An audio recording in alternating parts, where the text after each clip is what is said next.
27장과 29장을 함께 살펴본 이유는 27장과 29장이 다윗이 블레셋에서 지냈던 1년 4개월, 본문에 보면 1년 4개월 나오죠. 이 16개월 동안의 이야기가 연작으로 담겨져 있기 때문입니다.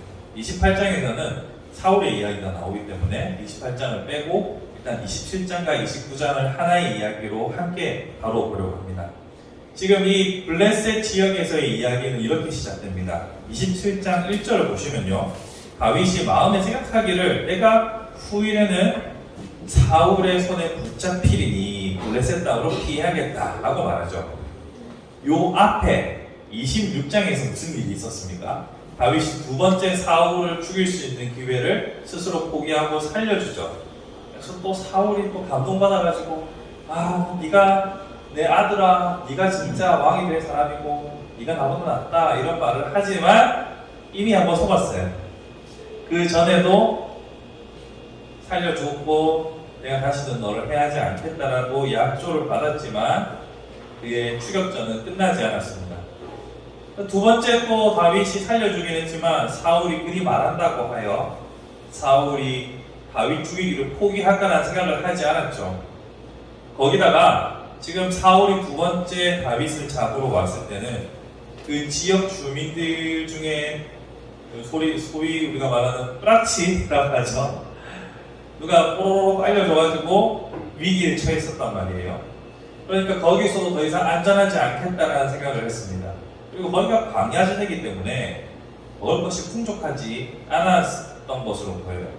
그러니까 그 아비가일의 죽은 남편 그 나발에게 또 필요한 음식들을 좀 지원해 달라라고 말하기도 하잖아요.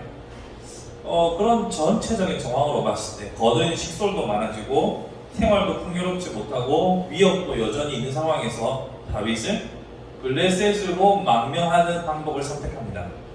근데 이것도 처음은 아니에요. 21장에 보시면 다윗이 처음에 골리앗의 칼을 획득한 다음에, 요새 친구들의 말로는 득템이죠. 무기를 득템해서 인벤토리에 담고 옆 동네로 넘어갔어요. 넘어갔는데 그때도 이 아기스와 그의 신하들에게 위기를 당해서 미친 척하고 그 위기를 탈출하고 돌아왔죠. 근데 이번에는 좀 상황이 다릅니다. 어느 정도 600명의 정예 부대, 그러니까 어느 정도 세력을 갖추어서 망명을 한 거죠. 그럼 망명도 이게 누가 하느냐에 따라 다릅니다. 우리가 망명하겠습니다 하는 것과 우리가 어느 정도 세력을 가지고서 정치적인 힘을 가지고 망명하는 건 다르죠. 이민도 그렇지 않습니까? 이민도 재산이 몇억 이상 돼야, 몇만 달러 이상 돼야만 이민을 받아주는 것처럼 다윗의 상황은 이제 어느 정도의 세력을 거느리고 있기 때문에 그쪽에서 전과는 다르게 수용을 해줬던 것 같아요. 그래도 의심의 여지는 있겠죠. 하지만 다윗은 그 의심의 싹을 지혜롭게 해결합니다. 어떻게 해결하냐면 계속, 자, 여러분 머릿속에 지도를, 제가 이런 날 지도를 준비해야 되는데 제가 설교 준비가 너무 힘들었어요. 그래서 양해를 부탁드립니다.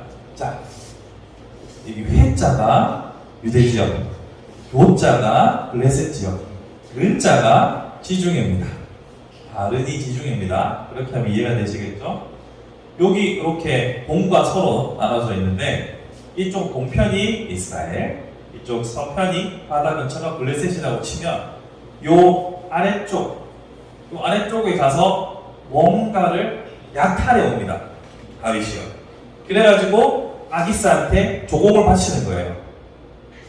그러니까 아기스의 입장에서 다윗이 그 동네, 자기 고향 동네 가가지고 뭔가 계속 가져오니까 이 사람은 사울에게서 배신당하고 철저히 민족을 등졌구나라는 확신을 가지게 됩니다. 그래서 다윗을 의심하지 않아요. 여러분 오늘 27장과 29장을 읽으면서 아기스가 다윗을 얼마나 신뢰하고 있는지 잘 보실 수 있을 겁니다. 그렇게 해서 다윗은 약 1년 4개월, 16개월의 세월 동안 아주 땀도 따로 없고 신임을 받은 채로 지내게 됩니다. 그런데 문제가 생겨요. 이 블레셋과 이스라엘이 전면전을 벌이게 되는 겁니다. 전면전을 벌이게 되면 뭐냐면요. 이 아기스는 블레셋 전체의 왕이 아니라 그 있는 지역, 가드 지역의 왕이거든요. 여러 왕들이 전쟁하면 한데 뭉쳐서 연합군을 만들어요. 한 명의 왕이 있는 게 아니라 여러 왕이 있거든요. 그래가지고 전면전을 하려고 여러 왕들이 딱 뭉치고 보니까 여기 다윗이 있는 겁니다. 다른 지역의 군주들이 이거 뭐냐고 하고 이제 이의를 제기하죠. 그때도 아기스는 다윗의 편을 섭니다. 아, 이 사람은 믿을 수 있는 사람이다. 내 못 믿나? 이렇게 되는 거죠. 근데 문제는 다윗이에요. 그동안 아기스를 속여서 요 밑에 동네는 아말렉 본문을 보시면 10절에 다윗이 이르되 유다 네겝과 여라무엘 사람 네겝과 겐 사람이 네겝이니라. 네겝은 남쪽이라고 생각하시면 돼요. 이 남쪽 지역에 있는 사람들에게서 약탈해 왔다, 수탈해 왔다라고 말하지만 사실은 아말렉 8절에 보시면 그술 사람과 기르스 사람과 아말렉 사람을 침노하였으니 자기 민족은 건드리지 않았어요. 근데 지금 전면전이 되게 되면 자기 민족과 진짜 피를 흘려야 되는 상황이잖아요. 다윗은 진짜 미치고 팔짝 뛰는 거죠. 그런데 다행히 하나님께서 그 아까 연합군들이 모였을 때 아기스 왕의 의견에 반대해서 충돌이 생겼다고 했잖아요. 그래서 아기스가 야, 너 사람들이 너무 싫어서 안 되겠다. 너는 그냥 집에 쉬어라. 이렇게 해서 자연스럽게 빠져나갑니다. 근데 또 이러면 네 알겠습니다 하면 되는데 다윗이 또 약간 찌질한 모습이 나옵니다. 다윗이 29장 6절에 이렇게 말해요. 28절에요. 다윗이 아기스에게 이르되 내가 무엇을 하였나이까? 내가 당신 앞에 오늘까지 있는 동안에 당신이 종에게서 무엇을 보셨기에 내가 내 주 왕의 원수와 싸우지 못하게 하시니까 그냥 입 다물고 그냥 조용히 집에 가면 좋겠는데 또 이렇게 화려한 연기를 보여주죠. 다윗이 원래 이 약한 데를 찔린 사람이 거짓말하는 사람이 말이 많아지는 그렇게 자기 진짜 아기스 속여왔잖아요. 아기스 속여왔는데 그렇게 하니까 또 발끈하는 또 뛰어난 연기력을 보여줍니다. 이런 거 보면 참 실망스럽죠. 자, 여기서부터 지금 제가 다윗에게 실망했다고 했죠. 여기서부터 제가 왜 이 오늘 본문이 머리가 아픈지에 대해서 이제 설명을 할 수 있는 겁니다. 다윗은 도덕적으로 오늘 본문에서 아무런 우위를 보여주지 않습니다. 아까 제가 요 밑에 4개 남쪽 지역의 사람들을 수탈해 왔다고 했죠. 근데 수탈만 한 거 아니에요. 수탈하고 어떻게 했냐면 27장 11절에 다윗이 그 남녀를 살려서 가드로 데려가지 아니한 것. 이 말은 뭐냐면 다 죽인 거예요. 그 지역을 약탈했잖아요.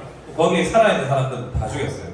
왜냐하면 그 중에 살아남은 자가 중에 한 명이라도 다윗이 우리 동네를 쳤다. 그리고 그 결과물이다. 전리품이 그 결과물이다라고 말하게 되면 그가 이스라엘을 혹은 유다를 쳤다라는 거짓이 들통나게 거짓말했다는 것이 들통나게 되죠. 그러니까 자기가 어느 지역을 쳤는지 살아서 증언할 수 있는 사람을 다 제거했어요. 이게 하나님의 방식일까요? 물론 하나님께서 완전히 쳐서 멸하라고 하는 경우가 있어요. 그런 경우는 하나님께서 심판의 도구로 이스라엘을 쓰실 때만 다 학살하고 진멸하라고 하셨어요. 다윗의 친구가 아니죠. 다윗에게 도덕적인 우위가 보이잖아요. 뿐만 아니라 다윗의 결정에 있어서 하나님의 뜻, 하나님의 생각 같은 걸 묻는 장면이 전혀 나오지 않습니다. 처음에 다윗이 사울이 끝까지 나를 추적할 것 같으니까 블레셋으로 피해야겠다라고 해서 블레셋으로 가요. 그리고 블레셋으로 간다는 소식을 들은 사울은 더 이상 다윗을 추격하지 않습니다. 그런 의미로 보면 판단이 옳았다고 생각되지만 그 과정에서 하나님께 여쭙거나 묻는 게 하나도 없어요. 그렇죠? 그렇기 때문에 다음 주에 30장, 다음 주 하겠구나. 30장에 보시면 다윗이 또 하나님께 묻는 장면도 나옵니다. 다윗의 가족들, 그러니까 그 자기들의 병사들의 가족들이 또 약탈당하는 사건이 나오거든요. 그때 어디로 추적을 해야 됩니까? 추적을 해야 됩니까? 말아야 됩니까? 이런 질문할 때 또 물어요, 하나님께. 제사장 아비아다를 통해서 또 물어요. 그러니까 다윗이 하나님께 물을 때도 있고 안 물을 때도 있는 것이 보이죠. 이번에는 물었을까요? 그런 내용이 안 나오죠. 그러니까 다윗 도덕적으로도 우위에 있지 않고, 그렇다고 해서 하나님의 뜻을 따라서 움직인 것도 아니었어요. 그런데 위기의 상황에서 하나님께서 다윗을 던져주셨죠. 그 위기의 상황이라는 것은 자신의 민족과 진짜 피를 봐야 하는 상황을 피하게 해주셨죠. 만약 진짜로 다윗이 어쩔 수 없이 그 전쟁에 참여했다 그러면 다윗은 절대로 왕이 될 수 없습니다. 하나님께서 위기에서 던져주셨잖아요. 왜 하나님께서 이런 다윗을 뽑아주시는가?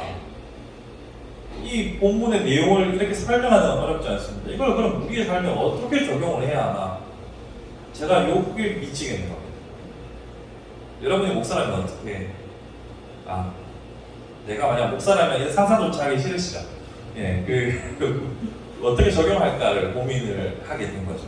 거기다가 또 한 가지, 어떻게 보면 다윗이 끝까지 자기 민족과의 피를 흘리는 일을 없도록 하기 위해서 고민하고 애썼고 선은 넘지 않으려고 했다라고 우리가 좋게 봐줄 수도 있지만, 이건 하나님의 신실한 백성이 아니라 하더라도 한 개인의 양심상 자신의 민족과 자신의 동족과 같이 싸우고자 하는 마음은 쉽게 들기가 어렵고요. 본인이 차후에 왕이 될 거라 생각한다면 이것이 엄청난 걸림돌이 된다는 수싸움도 충분히 가능합니다. 그러니까 우리는 다윗에게서 도덕적 우위도 찾을 수 없고, 그렇다고 해서 신실함을 찾을 수도 없고, 어떤 것도 찾을 수가 없어요. 그럼에도 불구하고 하나님께서는 다윗을 건지신 거죠. 이 하나님의 속성을 우리가 어떻게 이해할 것인가? 거기다가 하나님께서는 이 사무엘상을 통해서 계속 다윗과 사울을 비교하여 보여주시면서 하나님께서 다윗을 왕으로 세워가는 과정을 보여주지 않습니까? 사울은 폐기되고 다윗이 선정되는 이 과정을 보면, 그럼 도대체 다윗을 왜요? 라는 질문을 우리는 할 수밖에 없습니다. 결과적으로 우리가 내릴 수 있는 결론은 하나님의 긍휼과 답이 없습니다. 제가 사울과 다윗을 대척점에 두고 하나님께서 어떻게 교체되는 과정을 담고 있다고 말씀드렸잖아요. 근데 디테일하게 들어가보면 다윗이나 사울이나 아주 작은 차이 말고는 큰 차이는 없습니다. 다윗이 좀 더 우월했다고 볼 수도 있죠. 그러나 그건 결과적인 이야기고요. 과정에서 보면 둘 사이에서 크게 저는 인간 대 인간으로 봤을 때 정말로 다윗이 상급에 있고 사울이 패급에 있다고 생각하지 않습니다. 둘은 둘 다 인간적인 면모를 철저하게 잘 보여주고 있습니다. 하나님께서 재밌게도 다윗의 역사를 성경에서 다윗 이야기가 분량이 제일 많거든요. 그럼에도 불구하고 다윗을 완전한 위인으로만 만들진 않으셨어요. 그의 허물과 흠결과 인간적인 욕망을 감추지 않으셨어요. 왜 그렇게 하셨을까요? 결국은 그럼에도 불구하고 하나님께서는 당신의 택한 자들을 향하여 긍휼을 포기하지 않으신다, 사랑을 포기하지 않으신다라는 결론밖에 저는 낼 수가 없었어요. 하나님께서는 이처럼 다윗에게 사랑과 긍휼과 자비를 베푸셨기 때문에 저번 시간에 우리가 했던 것처럼 아비가일을 통해서, 그때 혼자 아름답다라는 외모가 아니라 아름답다라는 평가를 받은 이 아비가일을 통해서 다윗의 이 분노를 막으셨잖아요. 기억 안 나시면 다시 설명드릴게요. 나발이라는 사람이 다윗이 도움을 청했을 때 그가 다윗을 무시하고 욕보이고 거절했던 사건, 그때 다윗이 열받아가지고 그 전장에서는 사울을 잘 참았는데 나발 너는 못 참지 해서 죽이려고 했다가 그 나발의 아내 아비가일이 막아서서 화해했잖아요.